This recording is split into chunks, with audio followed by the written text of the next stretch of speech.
بسم الله الرحمن الرحيم.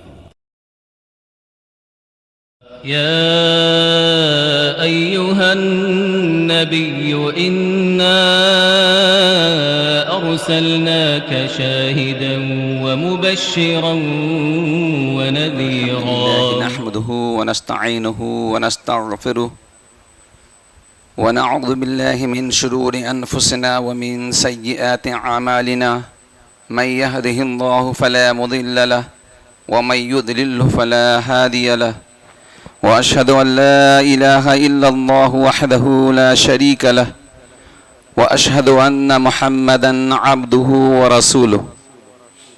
أما بعد، فإن خير الحديث كتاب الله، وخير الهدي هدي محمد صلى الله عليه وسلم، وشر الأمور محدثاتها، وكل محدثة بدعة، وكل بدعة ضلالة، وكل ضلالة في النار. أعوذ بالله من الشيطان الرجيم. بسم الله الرحمن الرحيم. يا أيها الذين آمنوا اتقوا الله حق تقاته ولا تموتن إلا وأنتم مسلمون. يا أيها الناس اتقوا ربكم الذي خلقكم من نفس واحدة وخلق منها زوجها وبث منهما رجالا كثيرا ونساء، واتقوا الله الذي تساءلون به والأرحام إن الله كان عليكم رقيبا. يا أيها الذين آمنوا اتقوا الله وقولوا قولا سديدا يصلح لكم أعمالكم ويغفر لكم ذنوبكم، ومن يطع الله ورسوله فقد فاز فوزا عظيما. وقال تعالى: أعوذ بالله من الشيطان الرجيم. بسم الله الرحمن الرحيم. وإذ ابتلى إبراهيم ربه بكلمات فأتمهن قال إني جاعلك للناس إماما، أو كما قال الله تبارك وتعالى.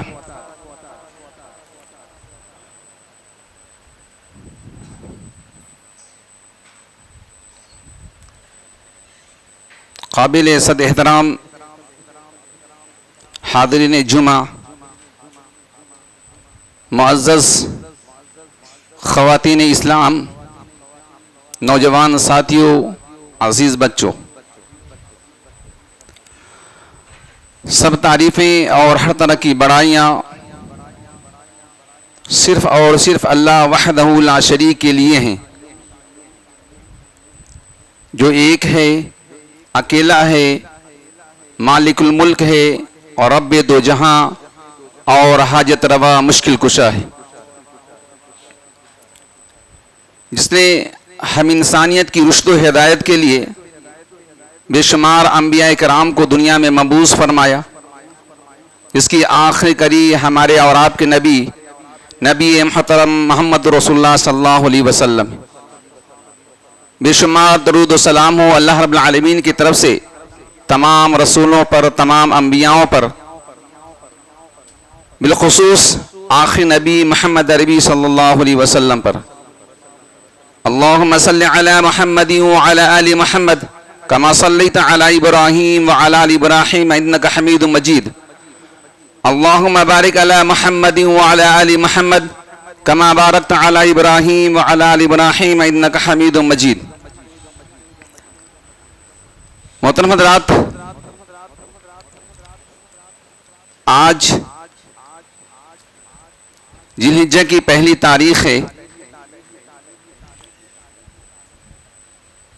اور جب ذی الحجہ کا مہینہ آتا ہے تو ہر ایک مرد مومن کے ریشے ریشے میں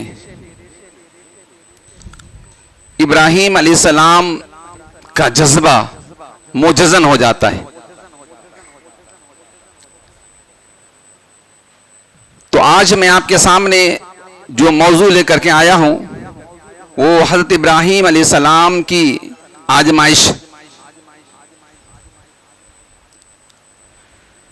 اللہ رب العالمین نے اس آیت میں جو میں ابھی آپ کے سامنے تلاوت کیا ہوں، وَإِذِ ابْتَلَىٰ إِبْرَاهِيمَ رَبُّهُ بِكَلِمَاتٍ فَأَتَمَّهُنَّ قَالَ إِنِّي جَاعِلُكَ لِلنَّاسِ إِمَامًا. یاد کرو اس وقت کو جبکہ ابراہیم علیہ السلام کو ان کے رب نے چند باتوں میں آزمائے، اور جب ابراہیم علیہ السلام اللہ رب العالمین کی آزمائش میں، امتحان میں کامیاب ہو گئے، کھڑے ہوئے، تو فرمایا کہ میں تجھے دنیا انسانیت کا امام بناتا ہوں۔ محترم حضرات، آج سے ہزاروں سال پہلے کی بات ہے، کلدانیہ نامی شہر میں ایک بچہ پیدا ہوا۔ وہ بچہ پیدا ہوا ایسے معاشرہ میں جو معاشرہ بت بنانے والا تھا، بت بیچنے والا تھا، اور اسی بت کی عبادت بھی کرنے والا تھا۔ معاشرہ تو دور کی بات ہے، خود اسی بچے کے خاندان والے بھی اسی بت پرستی میں مبتلا تھے، اور باپ اسی معاشرہ کا چودھری بھی تھا، مکھیا بھی تھا۔ لیکن اللہ رب العالمین نے اسی معاشرہ سے ایک مرد مجاہد، ایک موحد عظیم اور بت شکن پیدا فرمایا، جو دنیا انسانیت میں توحید کا ڈنکا بجایا، اور بت خانے میں لرزہ بر اندام پیدا فرما دیا اپنے نعرہ تکبیر سے اور اپنے توحید کی تبلیغ سے۔ اللہ رب العالمین نے حضرت ابراہیم علیہ السلام کی اہمیت، اس کی فضیلت اور اس کی بزرگی کا اظہار قرآن مجید کے کئی سوروں میں اور قرآن مجید کے کئی آیتوں میں، بلکہ سرچ کرنے والوں نے یہاں تک کہا کہ قرآن مجید کے تقریباً 25 سورتوں میں اور 70 سے زائد آیتوں میں ابراہیم علیہ السلام کا تذکرہ موجود ہے، کہیں مختصر اور کہیں تفصیلی۔ اور خود قرآن مجید میں ایک پوری کی پوری سورہ ابراہیم کے نام سے موسوم ہے۔ اللہ رب العالمین نے ابراہیم علیہ السلام کو کبھی امت کا لقب دیا ہے، کہا ان ابراہیم کان امہ، کبھی اللہ رب العالمین نے آپ کو حنیف مسلم کہا ہے، حنیف مسلمہ، کہ اللہ تبارک و تعالیٰ نے آپ کو موحد کہا ہے، وَلَمْ يَكُمْ مِنَ الْمُشْرِكِينَ۔ الغرض ابراہیم علیہ السلام کو اللہ رب العالمین نے مختلف القاب سے پکارے ہیں، اور ابراہیم علیہ السلام کا مقام اور مرتبہ یہ دیکھیے کہ مفسرین بیان فرماتے ہیں کہ ابراہیم علیہ السلام کے بعد جتنے بھی انبیاء اور رسول آئے وہ سب کے سب ابراہیم علیہ السلام کی اولاد میں سے، چاہے اسحاق علیہ السلام ہو، موسیٰ علیہ السلام ہو، عیسیٰ علیہ السلام ہو، خود اللہ کے نبی صلی اللہ علیہ وسلم بھی آپ کی اولاد میں سے، تو ابو الانبیاء ہے ابراہیم علیہ السلام۔ میں اسی کی زندگی سے 3 واقعہ آپ کے سامنے رکھوں گا، اور یہ کوئی غیر مشہور واقعہ نہیں ہے، آپ سبھی جانتے ہیں یہ واقعہ، لیکن چونکہ ان کی زندگی کہ یہ پہلو بھی آپ کے سامنے رکھنا ہے، اور میں اس واقعہ بیان کرنے کے بعد یہ بھی کہوں گا، یہ بھی آپ کے سامنے بات رکھوں گا کہ اللہ رب العالمین نے ان واقعات میں ہمارے لیے عبرت اور موعظت کی چیزیں کیا رکھی۔ تو سب سے پہلے اللہ رب العالمین نے ابراہیم علیہ السلام کی جو تعریف فرمائی ہے سورہ نحل میں، دیکھیے اللہ رب العالمین نے فرمایا ان ابراہیم کان امۃ قانتا للہ حنیفا، یقیناً ابراہیم علیہ السلام امت اللہ رب العالمین کے مطیع و فرمانبردار اور یکسی ہو جانے والے تھے. وَلَمْ يَكُنْ مِنَ الْمُشْرِكِينَ، اور مشرکوں میں سے نہیں تھے. کیونکہ ہم سبھی جانتے ہیں کہ آسمانی 3 مذاہب، چاہے یہودی ہو یا نصرانی ہو یا مسلم ہو، ہر ایک کا یہ دعویٰ ہے کہ ابراہیم علیہ السلام ہمارے دین کے پیروکار ہیں، ہم اس کے دین کے پیروکار ہیں، ہم اس کے زیادہ قریب ہیں. لیکن اللہ رب العالمین نے فرمایا کہ ابراہیم علیہ السلام نہ یہودی تھے نہ نصرانی تھے بلکہ امت مسلمہ تھے.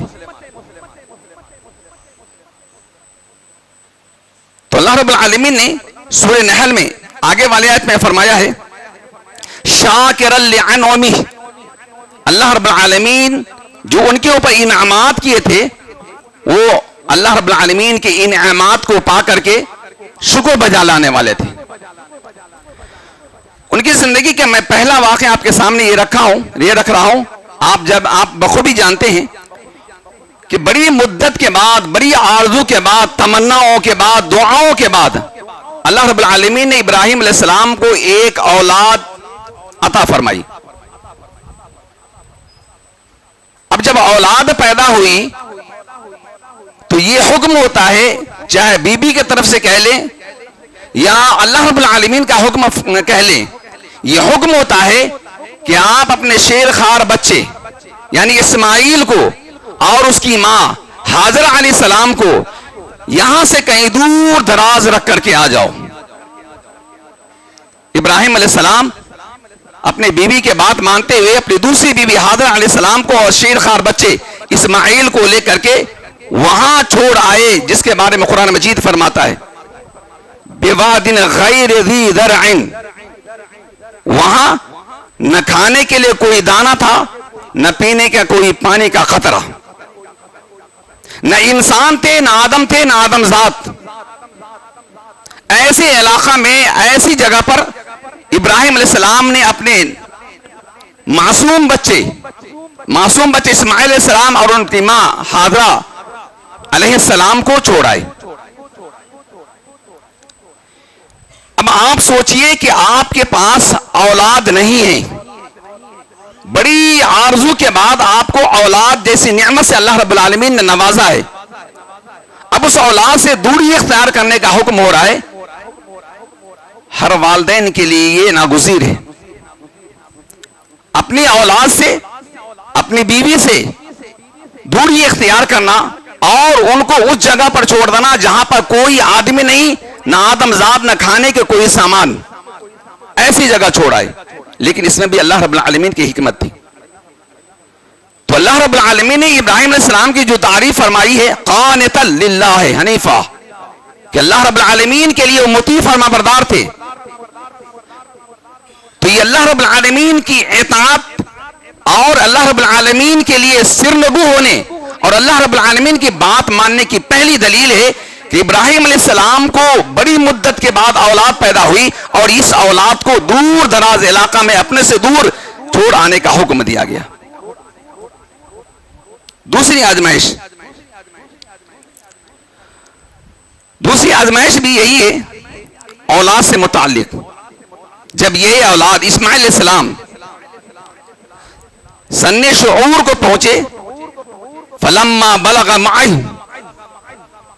جب سن شعور کو پہنچے، بڑھاپے کا لاٹھی بننے کے تیار ہوئے، بڑھاپے کا سہارا بننے کے لیے تیار ہوئے، تب اللہ رب العالمین کی طرف سے یہ حکم ہوتا ہے کہ ابراہیم اپنی اولاد کی قربانی پیش کرو. ابراہیم علیہ السلام نے اللہ رب العالمین کے حکم کے تابع ہو گئے اور فرمایا اپنے اولاد سے کہ اے میری اولاد، اے میرے لخت جگر، اللہ رب العالمین نے مجھے تجھے ذبح کرنے کا حکم دیا ہے، تجھے قربان کرنے کا حکم دیا ہے. باپ بھی تیار، بیٹے بھی تیار، اور مینا کی طرف قربان گاہ کی طرف چلے اور تیار ہو گئے. بلکہ مورخین نے اور تفسیر نگاروں نے لکھا ہے کہ باپ نے بیٹے کو پچھاڑ بھی دیے، زمین پہ لٹا بھی دیے، لیکن اللہ رب العالمین کو کسی جان کی قربانی مقصود نہیں تھا، بلکہ اللہ رب العالمین ابراہیم علیہ السلام کی آزمائش کر رہے تھے. تو جب اللہ رب العالمین کی اس آزمائش میں ابراہیم علیہ السلام کھڑے اترے اور کامیاب ہو گئے تو اللہ رب العالمین نے فرمایا کہ ایک عظیم دمبا، ایک عظیم جانور تمہاری اس ابراہیم اور اسماعیل کی قربانی کے نام پر تا حیات، تا دنیا قیامت تک یہ جاری اور ساری رہے گی.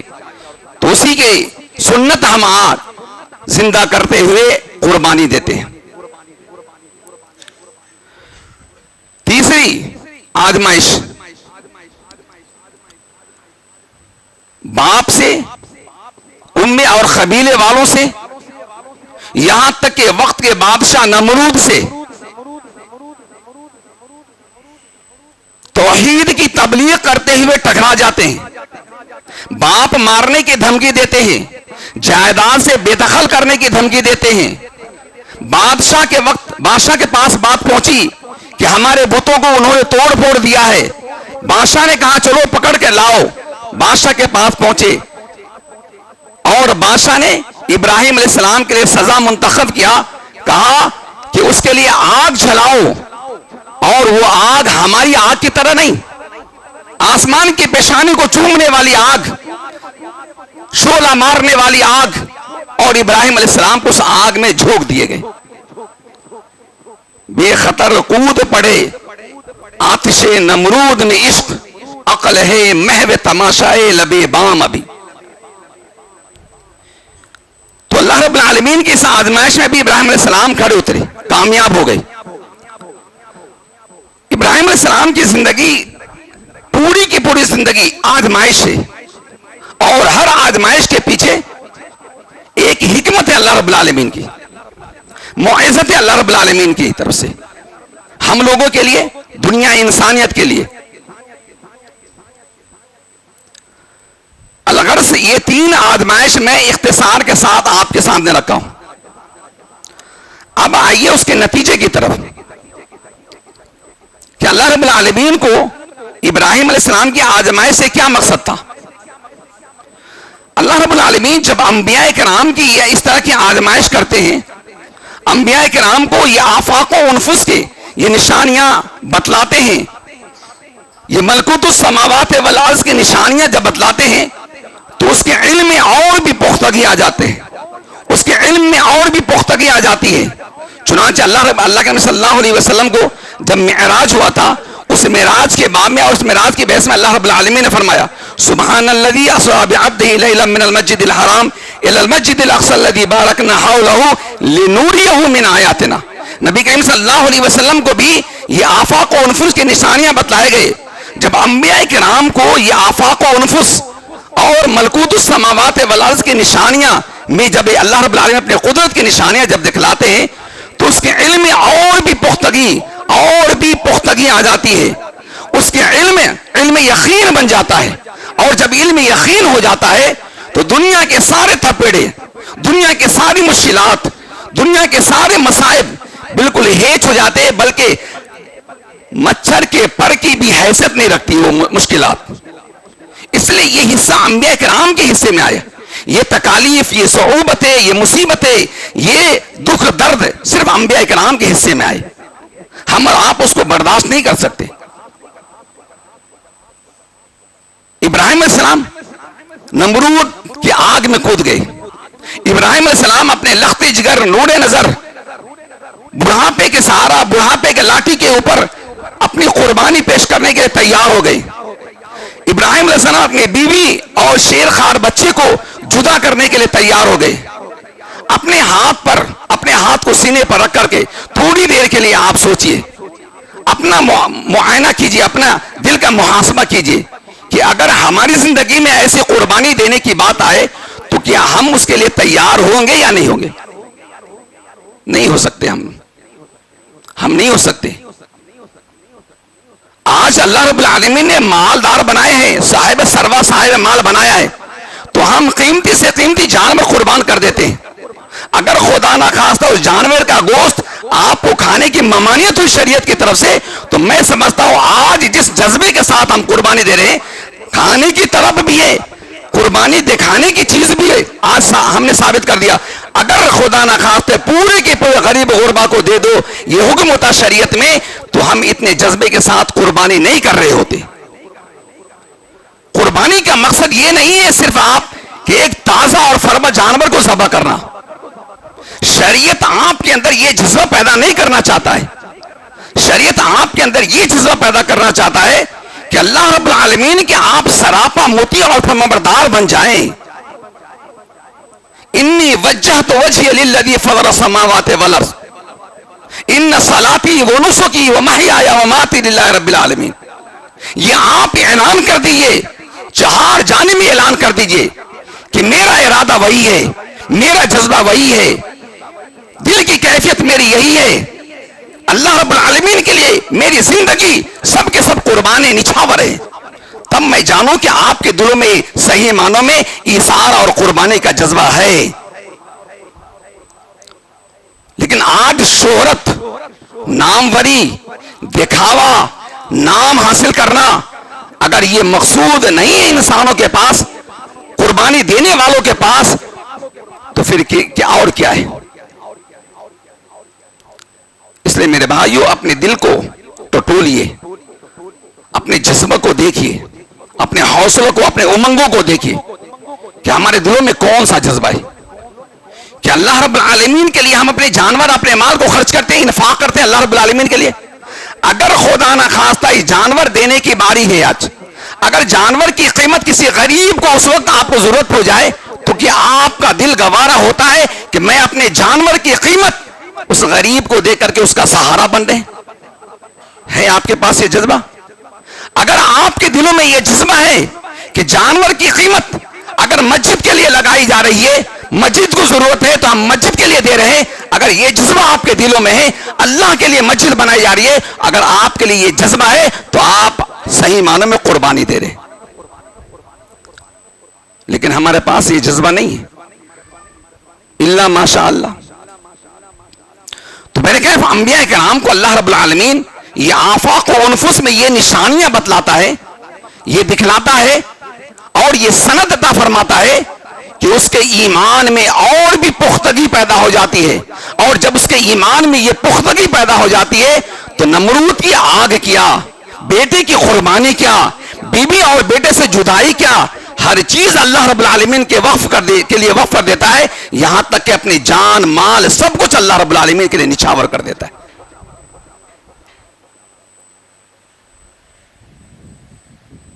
پھر آگے دیکھیں اللہ رب العالمین نے ابراہیم علیہ السلام کا مقام اور مرتبہ میں فرمایا ہے قد کانت لکم اسوۃ حسنہ فی ابراہیم والذین معہ. انبیاء کرام میں ابراہیم علیہ السلام ہی ایک ایسے نبی ہیں. ویسے تو ہر نبی کا اسوہ ہمارے لیے نمونہ ہے، ہر نبی کی سنت ہمارے لیے نمونہ ہے، لیکن بطور خاص اللہ تبارک و تعالیٰ نے صرف ابراہیم علیہ السلام کا تذکرہ فرمایا ہے. کہا قد کانت لکم اسوۃ حسنۃ فی ابراہیم، تمہارے لیے اسوہ ہے، بہترین نمونہ ہے ابراہیم علیہ السلام کی زندگی میں. اس لیے اللہ رب العالمین نے آگے سورہ نحل میں فرمایا ثم اوحینا الیک ان اتبع ملت ابراہیم حنیفا، پھر ہم نے آپ کی طرف وحی کی کہ آپ ملت ابراہیم کی پیروی کریں. کسی اور نبی کی پیروی کا حکم نہیں دیا گیا نبی صلی اللہ علیہ وسلم کو، لیکن باپ ابراہیم علیہ السلام کی سنت اور اس کے بتائے ہوئے راستے کی پیروی کرنے کا حکم دیا گیا. اس لیے یہ سب سے بڑے موحد تھے، وہ سب سے بڑے جانثار تھے، سب سے بڑے قربانی دینے والے، اور اسی کے نام پر حج کے سارے ارکان، اسی کے نام پر یہ عمرہ اور حج کے سارے مناسک حج کی ادائیگی ہوتی ہے. اور اسی کی یہ یاد اور اسی کی سنت ہے کہ ہر مومن کے دلوں میں یہ ارادہ ہوتا ہے، یہ امنگ ہوتا ہے کہ اللہ رب العالمین کا مقدس گھر خانہ کعبہ کی زیارت عمرہ اور حج کے ذریعے سے ہو جائے. یہ انہی کی یہ سنت ہے، انہی کی یہ فریضہ ہے. اللہ رب العالمین نے آپ کا یہ فریضہ تا حیات تا قیامت باقی رکھا ہے، اور نبی کریم صلی اللہ علیہ وسلم کو اور آپ کی امتی کو یہ حکم دیا گیا ہے کہ آپ بھی اپنے باپ ابراہیم کی سنت کو تازہ کریں اور اس کے اوپر عمل کریں. اس لیے ہم قربانی دیتے ہیں. دوستو ساری باتوں کا خلاصہ یہ کہ ہم اپنے دل کو ٹٹولیں، اپنا محاسبہ کریں، اپنا جائزہ لیں کہ ہمارے دلوں میں کیا ہے مجزن، ہمارے دلوں میں کیا ہے جذبہ، یہ قربانی کے پیچھے کیا ہے، قربانی کے مقاصد میں سے کیا مقصد ہے. ہمارے دلوں میں صحیح ارادہ ہے, صحیح نیت ہے تو خیر, اور اگر صحیح نیت نہیں ہے, اگر ہماری قربانی میں نیت میں کھوٹ آ گئی تو سمجھیے کہ ہماری ساری کی ساری قربانی. اور دین اسلام قربانی چاہتا ہے, صرف جانور کی قربانی نہیں, مال کی قربانی, وقت کی قربانی, عقل کی قربانی, علم کی قربانی, قلم کی نوک کی قربانی. جس کے پاس قلم, جو آدمی قلم کے دھنی ہے, قلم کی قربانی سے چاہتا ہے اسلام. جو آدمی علم کے صاحب علم ہے, اس کے علم کی قربانی چاہتا ہے اسلام. جو آدمی صاحب مال ہے, صاحب مال سے مال کی قربانی چاہتا ہے مذہب اسلام. جو آدمی مبلغ دین ہے, اسے تبلیغ کی قربانی چاہتا ہے. غرض کہ اسلام کو قربانی مطلوب ہے, اسلام کو قربانی مطلوب ہے. اور جو قوم قربانی کے جذبہ سے سرشار ہوتی ہے, وہی قوم عروج کرتے ہیں, وہی قوم ترقی کرتی ہے. اور جو قوم قربانی کے جذبے سے محروم ہوتی ہے, وہ قوم دنیا میں نیست و نابود ہو جاتی ہے. اس لیے ابراہیم علیہ السلام کے ان واقعات کو میں آپ کے سامنے بالکل اختصار کے ساتھ رکھا ہوں کہ اپنی امنگوں کو پروان دیجیے, اپنے جذبے کو نیک نیتی کے ساتھ مزین کیجیے, اور اپنے دلوں میں جو بجھی ہوئی چراغ جل رہی ہے, بجھا ہوا جو چراغ جل رہا ہے, اس کے لو کو تیز کیجیے. اسلام کے خاطر, تبلیغ اسلام کے خاطر, مذہب کی حفاظت کے خاطر آپ ہر تک کی قربانی دینے کے لیے تیار ہوئیے. یہی اسلام کا مقصد ہے.